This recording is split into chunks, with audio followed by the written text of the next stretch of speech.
नमस्कार दोस्तों, मेरे चैनल में आप सबका एक बार फिर से स्वागत है। आज की वीडियो में हम ऐसे पौधों के बारे में बात करेंगे जो बहुत ही ज्यादा लो मेंटेनेंस है और इजी टू केयर पौधे हैं।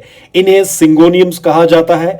अगर आप गार्डनिंग में नए हैं, नए पौधे लगाना चाहते हैं और श्योर नहीं है कि कौन से पौधे लगाएं, तो आप सिंगोनियम्स को जरूर लगा सकते हैं। अब दोस्तों, इनको आप पानी में भी ग्रो कर सकते हैं और मिट्टी में भी ग्रो कर सकते हैं। मैं तो इनको मिट्टी में ही ग्रो करता हूं। तो चलिए लाइट रिक्वायरमेंट से शुरुआत करते हैं। अब दोस्तों, सिंगोनियम्स को इनडायरेक्ट ब्राइट लाइट पसंद होती है। इन्हें बहुत ज्यादा मात्रा में डायरेक्ट सनलाइट पसंद नहीं होती है, खास करके आफ्टरनून की डायरेक्ट सनलाइट। आफ्टरनून की डायरेक्ट सनलाइट देने पर इनके पत्ते जो है वो जल सकते हैं। तो इन्हें आप चाहे तो अर्ली मॉर्निंग 9 बजे के पहले की धूप आप दे सकते हैं और उसके बाद इनडायरेक्ट ब्राइट लाइट। इनको आप इंडोर भी ग्रो कर सकते हैं, आउटडोर भी ग्रो कर सकते हैं।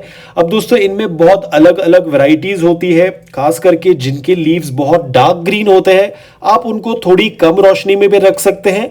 लेकिन जिनके पत्तों पर डिजाइन होता है या वेरिगेशन होता है, जैसे ये वाला, इसे पिंक स्प्लैश इल्यूजन कहा जाता है। इसके ऊपर ये बहुत ही सुंदर पिंक वेरिगेशन होती है।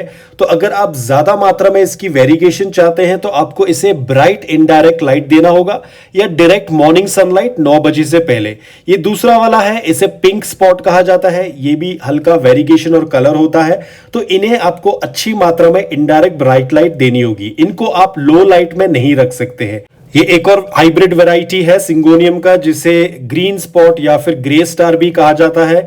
ये 2020 में ये बहुत ही ज्यादा एक्सपेंसिव था, पर अब इसकी रेट्स जो है गिरने लगी है। तो अभी ज्यादातर सिंगोनियम्स जो भी हाइब्रिड्स होते हैं काफी अफोर्डेबल हो गए हैं। अब तो इनमें बहुत नए नए वैरायटीज आने लगे हैं। पहले तो कुछ ही कॉमन वैरायटीज हुआ करते थे, लेकिन अब काफी नए वैरायटीज आने लगे हैं। और ये एक और मेरा ग्रीन कलर का सिंगोनियम है। जैसे मैंने कहा था, अगर कोई डार्क ग्रीन वाला सिंगोनियम होगा तो आप इसे थोड़े से कम रोशनी में भी रख सकते हैं। लेकिन जो बाकी वेरिगेटेड वाले होते हैं, इन्हें कम रोशनी में ना रखें, नहीं तो उनका वेरिगेशन जो है वो फेड ऑफ हो जाएगा। तो ये ग्रीन वाला वैरायटी है, इसका नाम तो मुझे याद नहीं है अब, बट बहुत ही सुंदर सा है और इसके लीव्स के शेप आप देख सकते हैं। तो इनमें बहुत अलग अलग वैरायटीज होते हैं। तो दोस्तों, अब बात करते हैं इनकी मिट्टी की। तो हमेशा याद रखिए कि सिंगोनियम्स को बहुत ही लूज, पोरस और वेल ड्रेनिंग मिट्टी पसंद होती है। आप इन्हें जो है कॉम्पैक्ट मिट्टी में नहीं लगाए, नहीं तो प्लांट जो है वो ग्रो नहीं कर पाएगा और हेल्दी नहीं रहेगा। तो अगर सॉइल मिक्स की बात करें तो आप कोकोपीट, गार्डन सॉइल और सैंड का इस्तेमाल कर सकते हैं। यही मिक्स मैं भी इस्तेमाल करता हूं। कोकोपीट जो है हल्की नमी बनाए रखता है मिट्टी में, गार्डन सॉइल बेसिक न्यूट्रिएंट्स देगा और सैंड जो है वो मिट्टी को वेल ड्रेनिंग बना देगा। तो ये मिक्स जो है बहुत अच्छा काम करता है सिंगोनियम्स के लिए। और जैसे मैंने कहा, आप इनको पानी में भी लगा सकते हैं।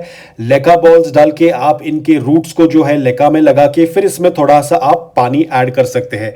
तो दोनों तरीके से आप सिंगोनियम्स को बहुत ही आराम से ग्रो कर सकते हैं। अब दोस्तों, सिंगोनियम जो होता है ये एक क्लाइंबिंग प्लांट है। तो अगर आप इनको एक मॉस पोल देंगे तो बहुत ही बढ़िया रहेगा, क्योंकि ये वर्टिकली जब ग्रो करते हैं तो इनके पत्तों का साइज भी जो है बहुत ही बड़ा हो जाता है। अब दोस्तों, सिंगोनियम्स को जैसे मैंने कहा कोकोपीट का इस्तेमाल करना है, क्योंकि इनकी मिट्टी में हल्की नमी रहनी चाहिए। ये सूखा बर्दाश्त नहीं कर पाते हैं। अगर मिट्टी बहुत लंबे समय तक ड्राई रहेगी तो इनके पत्ते जो है वो मुरझा जाएंगे और गिरने लगेंगे। यहां तक कि इनके पत्ते येलो भी पड़ जाते हैं अगर इनको अच्छी मात्रा में वाटरिंग नहीं मिलती है। तो जब भी मिट्टी की 1 या 2 इंच की मिट्टी सूख जाए तो आप इसे कंप्लीट वाटरिंग करें। कंप्लीट वाटरिंग का मतलब है आपको तब तक वाटरिंग करनी है जब तक पानी जो है वो ड्रेन होल से बाहर ना आ जाए। इसी तरीके से हमें वाटरिंग करनी है। और अगर फर्टिलाइजर की बात करें तो आप इसमें वर्मी कंपोस्ट, कंपोस्ट या फिर सीवीड लिक्विड फर्टिलाइजर, इनमें से कोई एक का आप उपयोग कर सकते हैं। आप इनमें फर्टिलाइजर समर के टाइम पर करना है, जब क्लाइमेट थोड़ा वार्म हो जाता है, क्योंकि इनका ग्रोइंग पीरियड जो है वो समर के टाइम पर होता है और विंटर के टाइम पर इनका ग्रोइंग जो है थोड़ा सा स्लो डाउन हो जाता है। तो तब इनमें फर्टिलाइजर का इस्तेमाल ना करें। अब दोस्तों, अगर प्रोपगेशन की बात करें तो जैसे मैंने कहा, ये क्लाइंबिंग प्लांट है, यानी कि ये वर्टिकली ग्रो करता है। तो जैसे जैसे ये मैच्योर होता है, इनमें आपको नोड्स दिखाई देंगे। तो 1 से 2 सेंटीमीटर नोड के नीचे आप कटिंग कर सकते हैं और फिर या तो इसे पानी में लगा दें रूटिंग के लिए या फिर डायरेक्टली मिट्टी में लगा सकते हैं। इस तरह से आप इनकी प्रोपगेशन या फिर इनको मल्टीप्लाई कर सकते हैं। अब दोस्तों अगर पेस्ट इश्यू की बात करें तो जी हाँ, इन पर मीली बग्स का अटैक होता है, तो हमेशा 2 या 3 हफ्तों में जांच करें। अगर आपको 1 या 2 मीली बग दिखाई दे तो तुरंत जो है नीम ऑयल स्प्रे का उपयोग करें और इनको खत्म कर दे। लास्ट मिनट तक वेट ना करें, क्योंकि जब पौधा पूरी तरीके से इन्फेस्ट हो जाता है कीट से तो फिर बाद में प्लांट को रिकवर करना बहुत ही ज्यादा मुश्किल हो जाता है। तो जितना जल्दी आप ट्रीट करेंगे उतना बेटर रहेगा।